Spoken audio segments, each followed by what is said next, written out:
Un certain mois de mars 1923, ça a été la ligne de démarcation dans ma vie, il y a avant, il y a après. Ce jour-là, Dieu est entré dans ma vie, et depuis ce jour-là, je suis à son service. Et ça a orienté toute sa vie. Il n'était pas orienté vers le sacerdoce au départ, il pensait se marier, mais après cette rencontre du Christ, il a donc décidé d'être prêtre. Et à l'intérieur de cette vocation de prêtre, il s'est senti la vocation encore plus précise d'amener les gens, et en particulier les laïcs, à faire oraison. Je crois que ça a été la grande idée de sa vie, c'était d'amener les gens à la rencontre personnelle avec le Christ. Il disait, tant qu'on n'a pas vraiment rencontré le Christ, la vie chrétienne reste à la fois superficielle et fragile. Tout s'enracine dans cette rencontre avec le Christ qu'il a eue en mars 1923, où il y a vraiment eu le Christ même, et je t'aime. Et donc c'était fait, c'était à la vie, à la mort avec le Christ, et c'était vraiment l'apôtre du Christ. Il me semble qu'un fil rouge dans sa vie, ça a été de tout mettre en œuvre pour favoriser pour chacun cette rencontre avec le Christ. Donc on pourrait dire, c'est l'apôtre de la rencontre avec le Christ. Un jour, quelqu'un était là, sur ma route, et entre lui et moi, c'est à la vie, à la mort. Maintenant, je ne me suis même plus posé la question mariage à ce moment-là. C'était un amour, et un amour totalitaire, exigeant de tout.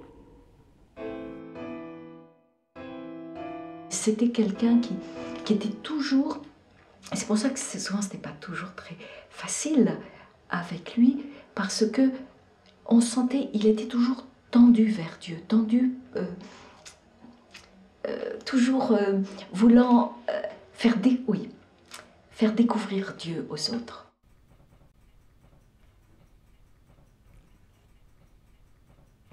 C'était donc juste avant la guerre, en 1938-39, des foyers qu'il avait connus comme vicaire à Paris sont venus le trouver en lui disant « Est-ce que vous pouvez nous aider à cheminer ensemble plutôt que séparément, parce qu'à l'époque, ça ne se faisait pas. » Et ces foyers, il leur a répondu « Eh bien, réfléchissons ensemble à la façon de vivre le mariage pour des jeunes foyers comme vous aujourd'hui. » Autrement dit, il n'est pas parti d'une idée personnelle théorique, il leur a dit « Réfléchissons et prions ensemble pour découvrir ce que le Seigneur attend de nous. » Avant de rencontrer ces foyers, il était comme tout prêtre, c'est-à-dire qu'il avait des contacts dans les confessionnaux à droite et à gauche, et qu'il était toujours frappé de voir les difficultés qui pouvaient exister à l'intérieur d'un couple, et que, évidemment, avec le secret, il ne pouvait pas permettre à ce couple de dire à madame, eh bien, dites, voilà ce que m'a dit monsieur, et monsieur, voilà ce que m'a dit madame. Donc, il se disait, mais si je pouvais les faire se rencontrer, ça arrangerait tout. Donc, les équipes Notre-Dame, ils me parlaient souvent de leur fondation, de ces quelques couples qui sont venus le voir quand il était vicaire à Paris, en lui disant, mais voilà, comment vivre l'enseignement de l'Église, on ne s'en sent pas capable, et donc, comment faut-il le comprendre, et est-ce que vraiment ça s'adresse à nous, c'est pas accessible, c'est pas possible. Et il raconte cette première rencontre où il les a écoutés en disant, mais effectivement, ça me semble très difficile, et ça tombe bien parce que je dois rencontrer le cardinal prochainement, donc je vais lui parler de votre question, et puis il faut qu'il vous trouve un prêtre qui puisse affronter cette question et voir comment cela s'adresse à vous aujourd'hui. Et le cardinal lui répond, et il en reste encore sur Paris 50 ans plus tard, le cardinal lui répond, c'est vrai que c'est une question importante, eh bien, c'est vous qui allez travailler la question avec eux. Alors, il a essayé de s'en sortir en disant qu'il y avait certainement des gens plus compétents, mais le cardinal a maintenu en disant, si, prenez le temps de réfléchir avec eux et de voir ce qui est possible, et de voir comment est-ce que l'enseignement de l'Église s'adresse à eux et peut les éclairer, et peut les aider. Et donc le père Cavarel, c'était un homme entier, il s'est donné totalement dans la mission qui lui était confiée. Et donc il a rencontré ses équipes, il dit, ce qu'on va faire, c'est que nous allons simplement nous retrouver régulièrement, puis étudier les textes de l'Église et essayer de comprendre dans la lumière du Seigneur ce que cela peut vouloir vous dire à vous aujourd'hui, et comment est-ce que ces textes de l'Église sont une lumière. L'enseignement de l'Église ne peut pas être un poids. Si l'Église nous enseigne, c'est pour nous aider à vivre, c'est pour donner le sens profond de notre vie et nous donner les moyens. Donc, ensemble, affrontons les questions. Et à partir de ce moment-là, il s'est senti que le Seigneur lui a envoyé la mission, si je peux dire, d'aider les foyers à découvrir vraiment ce qu'était le sacrement de mariage. Et ce qu'il faut voir, c'est qu'à l'époque, c'était une nouveauté. Aujourd'hui, ça paraît peut-être, enfin du moins, il y a quelques années, ça paraissait quelque chose de naturel. Aujourd'hui, le mariage est de nouveau à redécouvrir. La force des équipes Notre-Dame, c'est qu'elles ont répondu à des aspirations profondes, mais en même temps, les moyens étaient très concrets. Il leur a permis de découvrir le sacrement de mariage. Il leur a permis de découvrir le Christ au plus profond de leur foyer. Et pour cela, il y avait des thèmes. La première année, c'était amour et mariage. La deuxième année, c'était la fécondité. La troisième année, c'était l'union. Nous vivons à une époque de contraste. D'un côté, divorce, adultère, union libre, néo-malthusianisme triomphe. D'un autre, les foyers se multiplient et aspirent à une vie intégralement chrétienne. Quelques-uns de ces derniers ont fondé les équipes Notre-Dame. Ils ambitionnent d'aller jusqu'au bout des engagements de leur baptême. Ils veulent vivre pour le Christ, avec le Christ, par le Christ. Ils se donnent à lui sans condition. Ils entendent le servir sans discuter. Ils le reconnaissent chef et seigneur de leur foyer. Ils font de son évangile la charte de leur famille.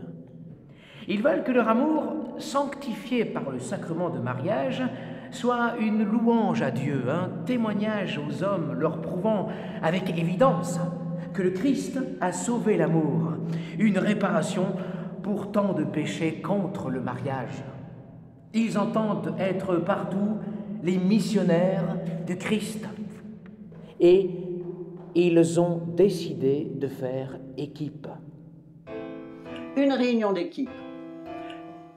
C'était très également expliqué et elle était bâtie d'une façon. Il y avait la première partie, l'amitié. On débarquait, il y avait un repas, très simple.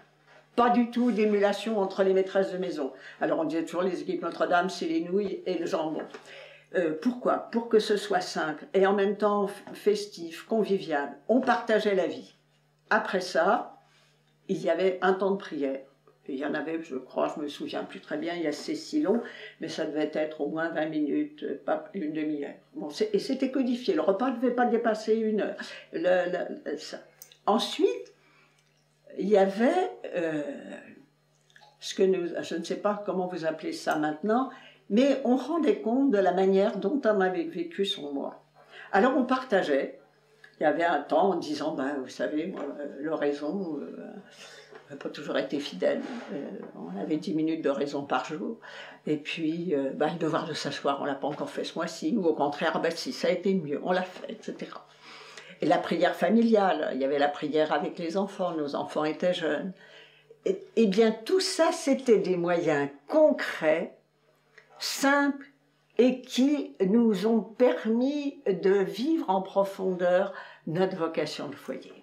Après ça aussi, il est arrivé aussi à aller plus loin au plan spirituel, enfin si je peux dire, et à demander aussi la prière conjugale, la prière familiale et la prière conjugale, c'est-à-dire qu'on prie ensemble à haute voix, et ça c'était encore quelque chose de plus personnel si vous voulez, où dans le fond on se livre encore plus l'un à l'autre avec le Seigneur. À ce moment-là, c'est vraiment, pour lui, je pense qu'à ce moment-là, c'était l'idéal, finalement.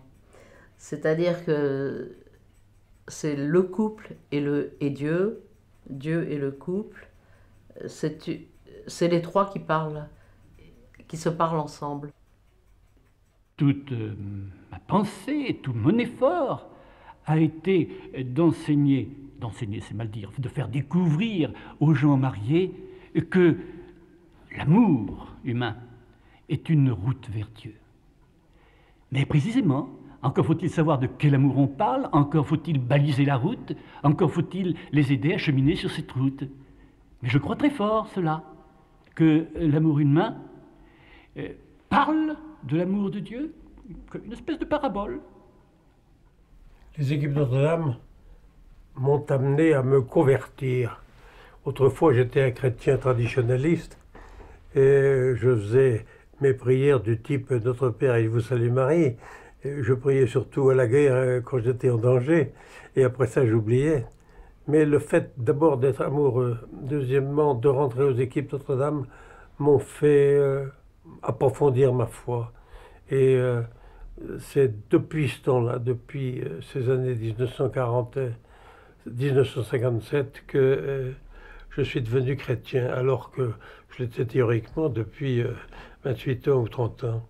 L'amour conjugal, il n'est vrai que si c'est la réponse de deux moi profonds qui se correspondent et qui communiquent. Tout le reste, ce sont les accompagnements de l'amour au niveau des pensées qui s'échangent, au niveau des affections, au niveau de la sensibilité, au niveau de la sexualité. Mais il n'y a amour vrai que lorsqu'il y a cette communication de moi profond à moi profond. Il se passionnait, je vais dire, de voir le Seigneur à l'œuvre dans des individus.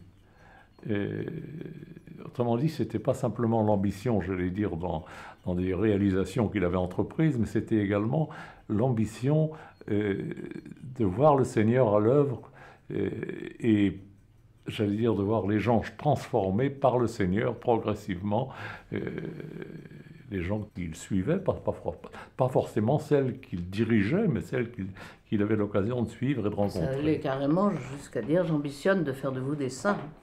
Parce que ça, c'était son grand terme, c'était tout simple, il n'allait pas plus loin. C'était tout simple, ça paraît aujourd'hui absolument énorme de dire une chose pareille, mais c'était comme ça.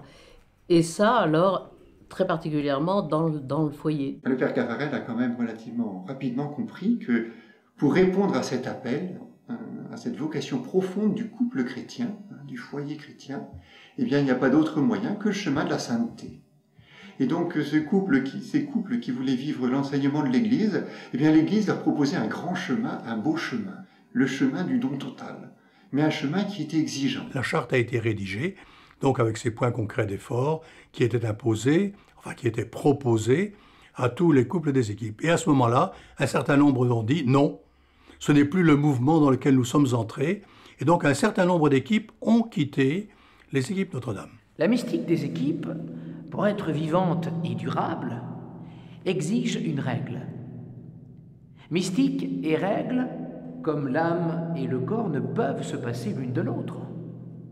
La mystique doit être l'âme de la règle, le support et la sauvegarde de la mystique. La règle doit être assez légère pour ne pas entraver la personnalité et la mission de chaque foyer, assez rude pour le défendre de la mollesse. À l'époque où, dans le fond, c'était pas une période facile, dans l'Église d'une façon générale, non seulement en France où il y avait eu mai 68, mais un peu partout dans l'Église. Et puis il y avait eu au mois d'août l'encyclique Humanae Vitae qui aussi avait remué beaucoup de foyers. Et tout ça faisait qu'il y avait un remous, on sentait très très bien dans le mouvement des équipes. Et à cette époque-là, on voyait très très bien les gens qui disaient « bon, bah, écoutez, il faudrait mieux simplifier cette histoire d'obligation des équipes Notre-Dame, il faudra en supprimer, c'est trop compliqué. » Il m'a dit « Eureka, j'ai trouvé ». Qu'avait-il trouvé? Bon, il me l'a expliqué tout de suite. Il m'a dit « Je viens de relire toute l'histoire de l'Église. Lorsqu'il y a dans l'Église des difficultés, des crises, eh bien, toujours, ces crises ont été surmontées par un redoublement d'exigence. Eh bien, dans ce pèlerinage de 1970, nous allons augmenter les exigences imposées aux couples du mouvement. Et nous allons introduire dans la charte, donc du mouvement, de nouvelles obligations. On appelait à ce moment-là ce qu'on appelle maintenant les points concrets d'effort. Ce sera l'oraison, la lecture de la parole de Dieu et l'ascèse, ce qui a été fait. Et c'est depuis ce temps-là donc que ces obligations sont rentrées dans la charte des équipes Notre-Dame. Il y a eu mai 68 au plan politique, mais surtout, il y a eu Humanité Vitae au plan de l'Église. Et Humanité Vitae, ça a été un choc très grand dans l'Église, qui a bouleversé beaucoup de monde, qui a suscité une espèce de tollé, disons, chez les chrétiens, et les équipes n'ont pas été épargnées, disons, par cette houle. Ne se ralliant pas à un certain nombre d'avis qui lui avaient été donnés, Paul VI a jugé nécessaire de publier cette encyclique qui a provoqué un certain traumatisme. L'un des points les plus sensibles était sur paternité et maternité responsables, et pour parvenir à une maternité responsable, à une fécondité responsable, se pose bien sûr la question des moyens de s'y prendre. Et l'encyclique prenait clairement position sur le fait que certaines formes, non plus de maîtrise, mais de contraception, ne pouvaient pas être pleinement dans la vision de ce que la sainteté du mariage appelait. Et c'est là-dessus qu'on a achoppé. Alors, le père Caffarel était fondamentalement d'accord avec Humanité Vitae, il faut le dire. Mais pour lui, il disait, l'Église a la vérité, mais elle ne sait pas la transmettre. Et donc, tout son effort, ensuite, ça a été de faire passer ce message d'Humanité Vitae. C'est alors que le père Caffarel a écrit un document assez court, qu'il avait toute légitimité à écrire, pour dire de quelle manière pouvaient être reçues certaines des exigences préconisées dans l'encyclique.